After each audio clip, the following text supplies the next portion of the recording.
Back again to another interesting class with Success Academy. আজি আপোনালোকৰ সন্মুখলৈ লৈ আহিলো ক্লাছ 10ৰ গণিতৰ এক্সাৰসাইজ 4.4ৰ কোৱেশ্চন নম্বৰ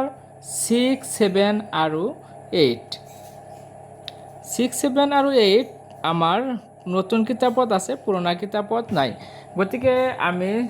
এইখিনি চাই লওঁ সলিউশনখিনি। ইয়াত কি কৈছে 9x square minus 6x minus 2 equal 0 সমীকৰণটোৰ এ নম্বৰত কৈছে কোনো বাস্তৱ মূল নাই, বি নম্বৰত কৈছে দুটা সমান মূল আছে,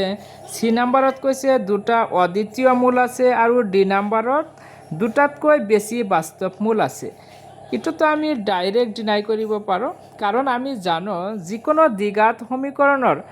দুটাহে মূল থাকিব পাৰে, দুটাতকৈ বেছি থাকিব নোৱাৰে। গতিকে এইটো আমাৰ নহ'ব। তাৰপিছত এই তিনিটাৰ ভিতৰত কোনটো হ'ব সেইটোৰ কাৰণে আমি উলিয়াব লাগিব বি স্কয়াৰ মাইনাছ 4ac মান। ইয়াতে বি কোনটো আছে এক্সৰ যিটো হওক -6, গতিকে -6 স্কয়াৰ কিমান হ'ব 36 আৰু 36ৰ লগত আমাৰ কি হ'ব চাওক -6 স্কয়াৰ হৈ যাব 36 স্কয়াৰ থকাৰ কাৰণে মাইনাছটো নোহোৱা হৈ যাব। তাৰপিছত মাইনাছ দি আমি দিব লাগে 4 ইনটু এ মানে আমাৰ 9 ইনটু চি মানে কিমান হ'ব -2, গতিকে মাইনাছ মাইনাছত প্লাছ হৈ যাব। প্লাছ হৈ চাওক আমাক পূৰণ কৰিবই নালাগে, পূৰণ কৰিলে আমাৰ 72 হ'ব আৰু 36 আমাৰ 108 আহি যাব। সেইবোৰ আমাক কৰাৰ দৰকাৰ নাই, চাওক প্লাছ আহিব কাৰণ এইটো প্লাছ আৰু মাইনাছ মাইনাছে প্লাছ হৈ যাব। প্লাছ থকা সংখ্যা মানে কি আমাৰ গ্ৰেটাৰ দেন 0 আহিব। বি স্কয়াৰ মাইনাছ 4ac মান যেতিয়াই গ্ৰেটাৰ দেন 0 আহিব তেতিয়াই আমাৰ বাস্তৱ মূল থাকিব। দুটা অদ্বিতীয় মূল হয়, দুটা সমান নহয়, গ্ৰেটাৰ ইকুৱেল 0 হ'লেহে সমান হ'ব। গতিকে আমাৰ বাস্তৱ মূল নাই বুলি কৈছে, এইটোতো নহ'বই কাৰণ গ্ৰেটাৰ দেন 0 আছে মানে বাস্তৱ মূল আছে। বি নম্বৰত কৈছে দুটা সমান মূল আছে, সমান মূল নাথাকিব কাৰণ এইটো সমান হোৱা নাই 0, এইটো নহ'ব, আমাৰ এইটো হ'ব এনসাৰ। তাৰমানে গ্ৰেটাৰ দেন 0 থাকিলে আমি জানোই দুটা ভিন্ন বাস্তৱ মূল থাকে, ভিন্ন ইয়াতে অদ্বিতীয় লিখিছে। গতিকে আমাৰ ৰাইট আনসাৰ হৈ যাব চি। এতিয়া 7 নম্বৰত আমাক স্তম্ভ দিছে দুটা, 1 নম্বৰ স্তম্ভৰ লগত 2 নম্বৰ স্তম্ভ আমাক মিলাব দিছে। ঠিক আছে, আমি মিলাই চাওঁ।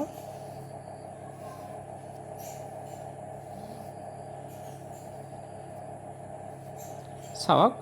1 নম্বৰ স্তম্ভৰ পিত এটা সমীকৰণ দিছে, তাৰপিছত কিউ আৰ এছ 4টা সমীকৰণ দিছে আমাৰ আৰু ইয়াত 4টা অপশ্যন দিয়া আছে। ইয়াত কৈছে কি মূল কেইটা বাস্তৱ আৰু অপৰিমেয়। বাস্তৱ কেতিয়া হ'ব যেতিয়া আমাৰ বি স্কয়াৰ মাইনাছ 4ac মান 0ৰ সমান বা গ্ৰেটাৰ দেন 0 হ'ব তেতিয়া বাস্তৱ থাকিব। যদি 0ৰ সমান হয় ইকুৱেল 0 হয় তেতিয়া আমাৰ হ'ব বাস্তৱ আৰু সমান, আৰু গ্ৰেটাৰ দেন 0 হ'লে আমাৰ অসমান মূল থাকিব। কিন্তু ইয়াত চাওক অপৰিমেয় বুলি কৈছে, অপৰিমেয়ৰ কাৰণে আমাৰ কণ্ডিশ্যন আছে। সেই কণ্ডিশ্যনটো হ'ল কি বি স্কয়াৰ মাইনাছ 4ac মানটো যিটো গ্ৰেটাৰ দেন 0 আহিব সেই মানটো আমাৰ স্কয়াৰ সংখ্যা হ'ব নোৱাৰিব। যদি গ্ৰেটাৰ দেন 0, 0তকৈ ডাঙৰ কিন্তু আমাৰ বৰ্গ সংখ্যা নহয়। যদি বৰ্গ সংখ্যা হয় তেতিয়া পৰিমেয়, বাস্তৱ আৰু পৰিমেয়। আৰু যদি আমাৰ বৰ্গ সংখ্যা নহয়, বৰ্গ সংখ্যা নহ'লে আমাৰ অপৰিমেয়। ঠিক আছে, এতিয়া চাই লওঁ। আৰু বাকীখিনি কণ্ডিশ্যন আমি জানোই। ইয়াত কৈছে কোন মূল কেইটা বাস্তৱ নহয় বুলি কৈছে। বাস্তৱ নহ'বলৈ হ'লে আমাৰ কি লাগিব B square minus 4ac less than 0 হ'ব লাগিব, তাৰমানে মাইনাছ থকা সংখ্যা আহিব লাগিব। ইয়াত কৈছে মূল কেইটা বাস্তৱ আৰু সমান মানে ইকুৱেল 0 আহিব লাগিব, আৰু অসমান বুলি কৈছে মানে গ্ৰেটাৰ দেন 0 আহিব লাগিব। আৰু এই দুয়োটাতেই গ্ৰেটাৰ দেন 0, কিন্তু পাৰ্থক্যটো হ'ল ইয়াত ইয়াত মানে আমাৰ যিটো মান আহিব সেইটো বৰ্গ সংখ্যা নহ'ব, কিন্তু ইয়াত বৰ্গ সংখ্যা হ'ব। ঠিক আছে, এতিয়া আমি সমাধানখিনি চাই লওঁ। মই ইয়াত লিখিছোঁ চাওক, পি নম্বৰত লিখিছোঁ B square minus 4ac equal -2 square. হয়, ইয়াত চাওক ইয়াত আমাৰ বিৰ মান কিমান আছে -2 গতিকে -2 স্কয়াৰ আমাৰ 4 হৈ যাব 4 - 4 ইনটু x স্কয়াৰ হোৱা 1 4 ইনটু 1 ইনটু 3 তাৰ মানে 4 ইনটু 3 আমাৰ 12 হৈ গ'ল আৰু ইয়াত আমাৰ হৈ গৈছে 4 4 - 12 -8 হৈ যাব মাইনাস ইয়াত দেখিছো চাওক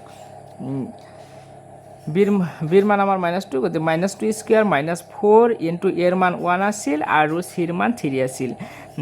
4 ইনটু 3 আমাৰ হৈ গৈছে -12 আৰু 2 স্কয়াৰ 4 হৈছে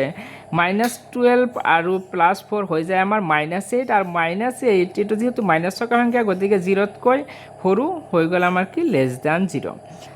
b স্কয়াৰ -4ac ৰ মান ইয়াত <0 মানে আমাৰ কোনো বাস্তৱ মূল নাই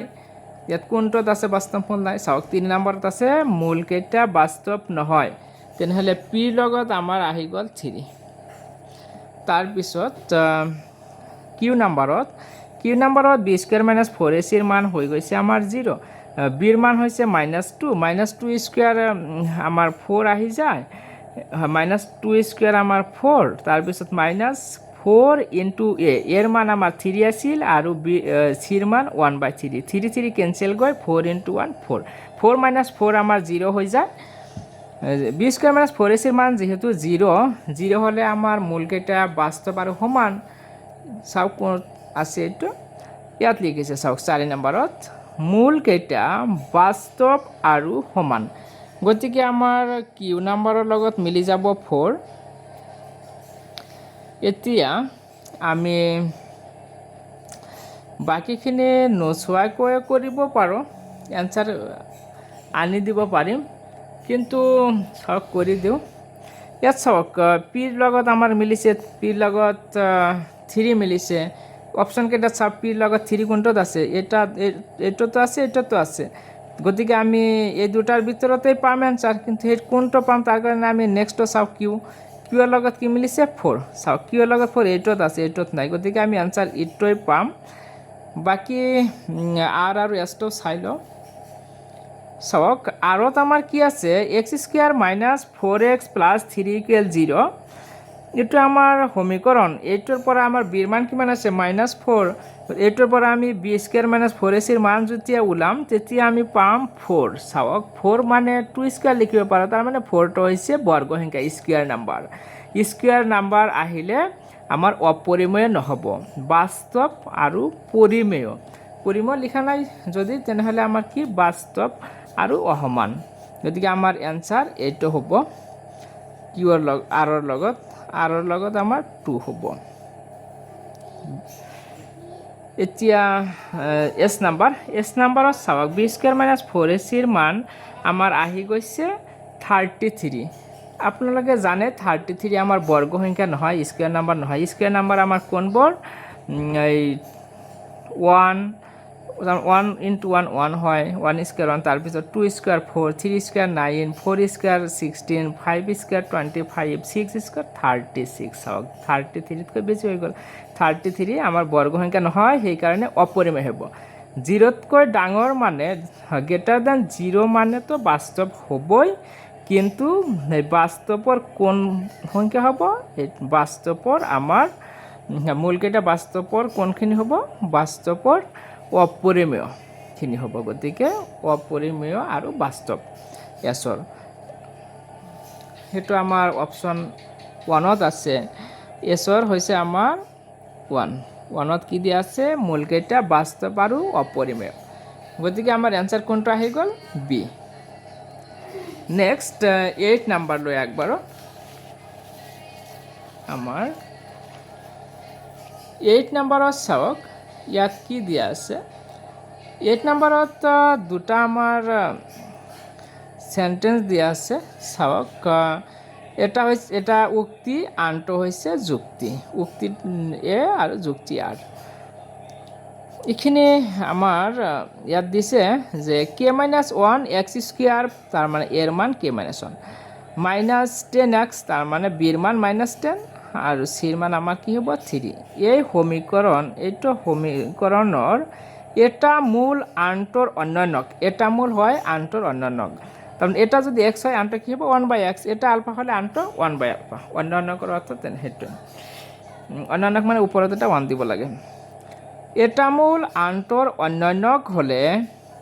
কে ইকুৱেল 4 হ'ব বুলি কৈছে ঠিক আছে আমি এইটো প্ৰমাণ কৰি চাম তাৰপিছত আৰত কৈছে কি ax² plus bx plus c equal 0 সমীকৰণটোৰ এটা মূল আনটোৰ অন্যান্যক হ'ব এটা আনটোৰ অন্যান্যক হ'ব যদিহে a ইকুৱেল c গতিকে কৰি চাওঁ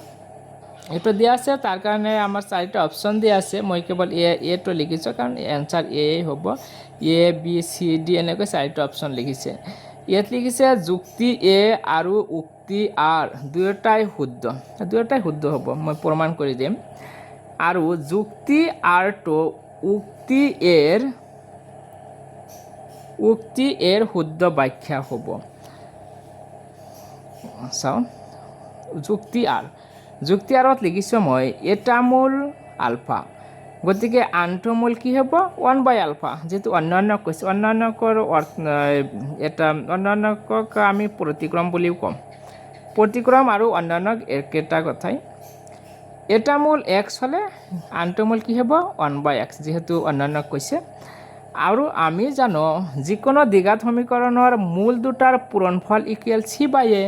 আমাৰ গতিকে মূল দুটা পূৰণ কৰি দিছোঁ আলফা আৰু 1/α পূৰণ কৰিছোঁ সেইকাৰণে আমাৰ কি হ'ব c/a আলফা কেনচেল কৰি থাকিব আমাৰ 1 আৰু ইয়াত c/a ইয়াৰ পৰা লিখিব পাৰিম কি চাওক 1ৰ তলত একো নাই মানে কি 1 আছে a into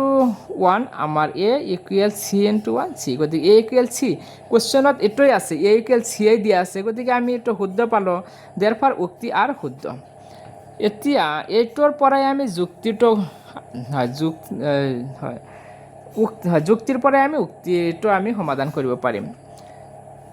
হয় এটা আনটোৰ অন্যান্যক হ'লে আমি কি পালো a equal c আৰু আমাৰ চাওক উক্তিত কি দিছে উক্তিত দিছে সমীকৰণটোৰ এটা মূল আনটোৰ অন্যান্যক বুলি কৈছে অন্যান্যক হ'লেহে k equal 4 হ'ব যদি এটা আনটোৰ অন্যান্যক তেনেহ'লে আমাৰ কি হয় a equal c লিখিব পাৰোঁ এটা আনটোৰ অন্যান্যক হ'লে আমি লিখিব পাৰিম a equal c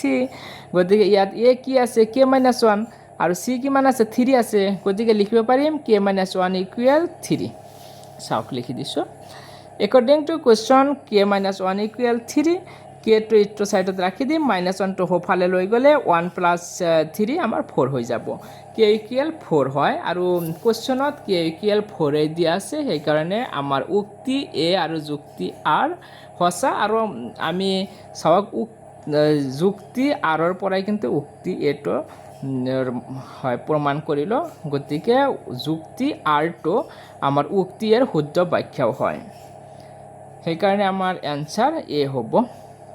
thank U আজিৰ ভিডিঅ'ত এইখিনিয়ে নেক্সট ভিডিঅ'ত মই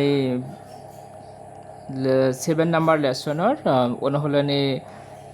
7.1 ৰ সমাধান আগবঢ়াম